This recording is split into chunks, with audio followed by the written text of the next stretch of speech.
Yo, what is up guys? Delboy here, aka Blue Collar Sports TV.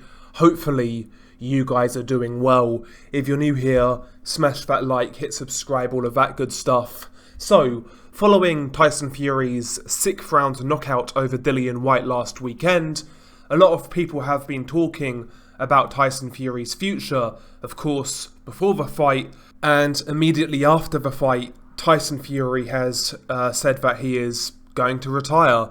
He's going to knock boxing on the head and move on to something new.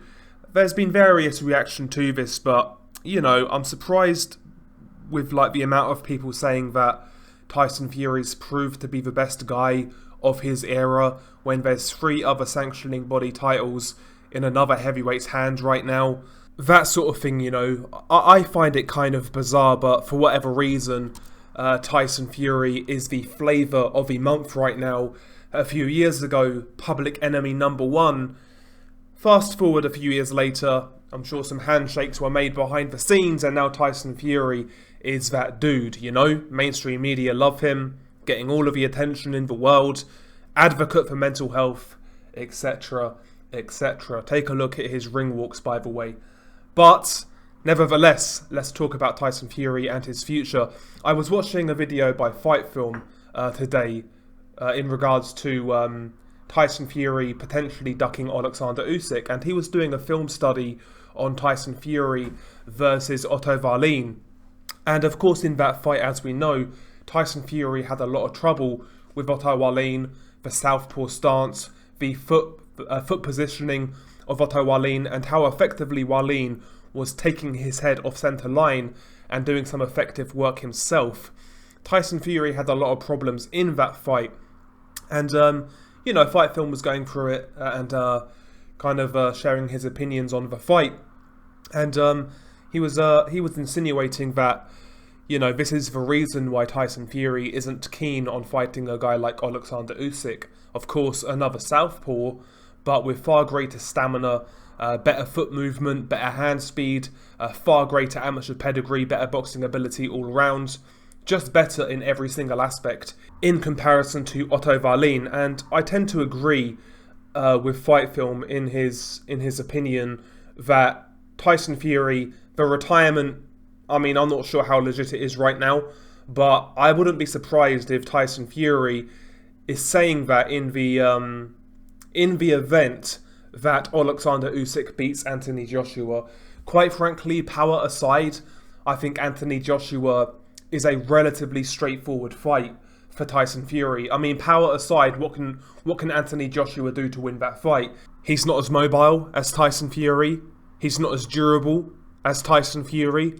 I don't think he's got the heart of Tyson Fury. He doesn't adjust as well as Tyson Fury, and quite frankly, in terms of boxing, Tyson Fury is just a level above. So, in regards to Tyson Fury versus Anthony Joshua, power aside, Tyson Fury's a big favourite in that fight, and I'm sure Tyson Fury really fancies himself against Joshua right now.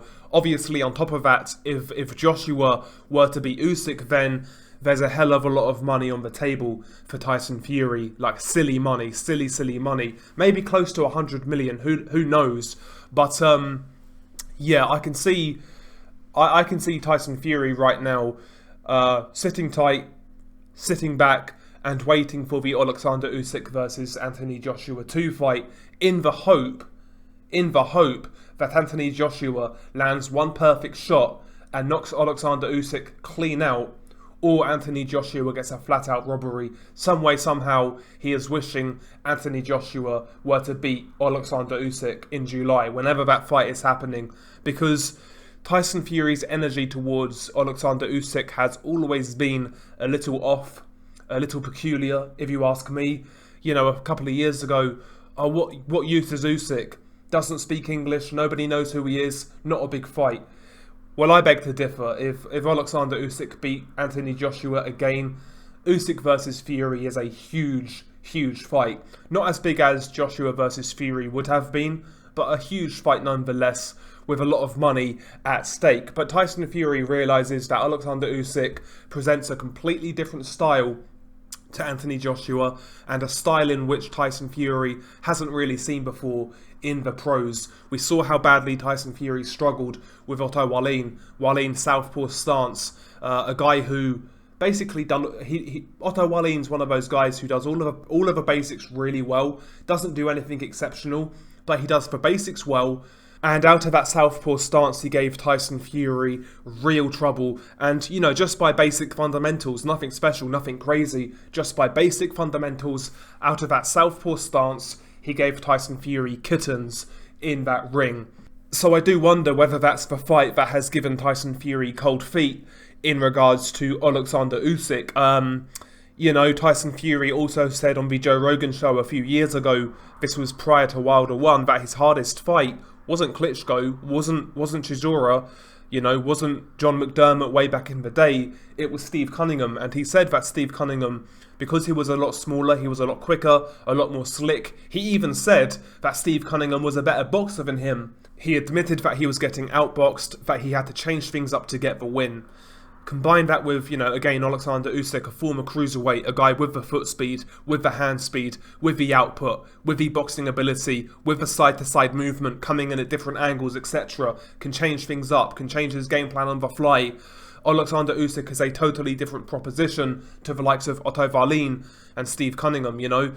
And again, I don't think Tyson Fury has ever seemed keen on the Oleksandr Usyk fight. Of course, before the Dillian Whyte fight, there was a slight chance of Tyson Fury fighting Oleksandr Usyk, and Igor Klimas, Usyk's manager, was basically insinuating that Tyson Fury was being hard to deal with in regards to making Undisputed happen. He was really pointing the finger at Tyson Fury. When it comes from Eddie Hearn, I won't believe it. When it comes from, you know, Frank Warren, I won't believe it. But when it comes from Igor Klimas, who is part of Team Usyk, I happen to believe it due to Oleksandr Usyk following through on every single promise that he made upon turning professional. Said that he would try to become undisputed cruiserweight champion. He did it. Said that if he did that, he would want to become undisputed heavyweight champion. He's trying to do that. Everything Oleksandr Usyk has ever said, he's tried to fulfill. So I've got no reason to disbelieve Usyk and his team. So yeah, I've got a feeling that Tyson Fury, the whole retirement talk is a smokescreen. Potentially, it might not work this way, but potentially it could be a get out of jail card in the event that Oleksandr Usyk beats Anthony Joshua. Because again, I think Tyson Fury stylistically sees Usyk as a much bigger threat. Yeah, he's not as big as Joshua, doesn't hit as hard as Joshua, we know that, but in terms of boxing ability, the southpaw stance, etc., the stylistic matchup, Tyson Fury, for all he is, he's not a dumb man, he's not a stupid man, and he realises what problems Oleksandr Usyk brings to the table. And, you know, I'm not convinced he wants that fight. I'm certainly convinced he's praying Joshua wins. I'm certainly convinced of that. Not because necessarily it's more money, although that's a big reason, but also that Joshua is a much easier stylistic matchup for Tyson Fury in comparison to Oleksandr Usyk. I'm sure I'm going to get a few Tyson Fury fanboys on this page, you know, saying, why are you hating on Tyson Fury? Fury's fought some great fighters. He fought Klitschko, he fought Wilder, away from home. Cool, he did, great. Fine, brilliant. But he's also lied to us a whole bunch of times in regards to certain fights happening, you know? Anthony Joshua fight is made from Tyson Fury's mouth. Thank you, Daniel Kinahan. Never happened. Signed a rematch clause against Vladimir Klitschko. What happened to that fight? Never happened. So, I mean, I'm not going to take Tyson Fury's word for anything. And yeah, right now, Tyson Fury is not the best man of his generation. He is not the best heavyweight of his generation. He's still got work to do. It's that simple. It is just that simple. You know, the disrespect on Oleksandr Usyk's name, it is absolutely crazy. And it's funny because Fury fans clowned Joshua for losing to Usyk, you know, but the Fury fanboys are doing the exact same thing that the Joshua fanboys did prior to that fight, completely throwing aside Usyk like he's irrelevant. He's too small, he's too weak, he's going to get squashed at heavyweight. Well, we all saw what happened there. Write this guy off at your peril. Again, he could lose the Anthony Joshua rematch. Joshua's a big puncher. It could happen. He could certainly get robbed, because that could be on the cards. Now is the time. This is the last chance for the Anthony Joshua Tyson Fury fight. So, expect all of the stops to be pulled to try and make Anthony Joshua win that fight by hook or by crook. So if you're a betting man, I'd leave the Anthony Joshua versus Oleksandr Usyk fight alone. Well, if you're backing Usyk, that is. Because, again, expect shenanigans. Expect shenanigans, but we shall see. But yeah, I'm not convinced by Tyson Fury. I'm surprised by so many people giving this guy the pass for these retirement talks, you know. It's absolutely insane to me. And listen, man, if that is the case, cool. Fair enough. Let's say Tyson Fury genuinely has had enough of boxing. Fine. Vacate the title. Should have vacated the title the next day. If you're going to retire, let the division move on. He's not going to do that though. What he's going to do is hold tight until the Joshua Usyk 2 fight happens, and he will make his decision from there. Maybe if Usyk wins, Tyson Fury does take that fight, but, you know, potentially he won't. We shall see. We shall see. All I'm saying is I'm not convinced that Tyson will take that fight if Usyk wins. But again, we shall see. Anyway, share your thoughts below. It's been your guy Delboy. Peace.